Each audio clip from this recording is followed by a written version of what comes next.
All right, so Sam, tell us what aspects of animal nutrition you most need to know for this job. So for endurance horses in particular, our kind of motto is fat and fiber. So, Okay. we really stay away from the high sugar. For muscle function, they need a high fat diet. Okay. Even the horses that, like in particular this horse, which we'll talk about in a minute, is pretty, he's chunky. It's high fat. Yeah. Stay away from the sugars. There's a lot of things that mess with the muscle function. You got to really watch, in particular, your vitamin E and selenium. In particular, vitamin E needs to be high enough, and magnesium content needs to be high enough.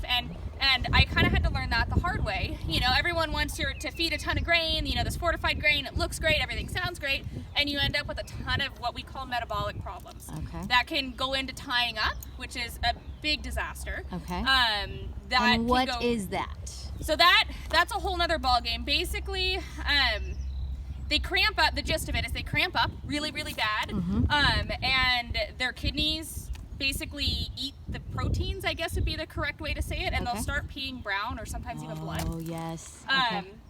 So that is one of the biggest struggles we run into with an endurance horse, especially feeding a high grain content. Our horses normally burn off so many calories that everyone wants to feed them grain. Yes. You cannot feed them grain. So I'd say that's the biggest one. And we also like to feed high in amino acids.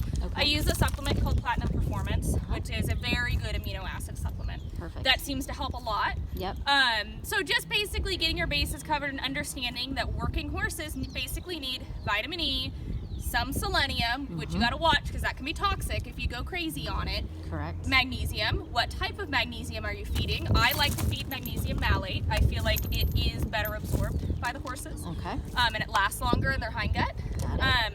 And then your high fat.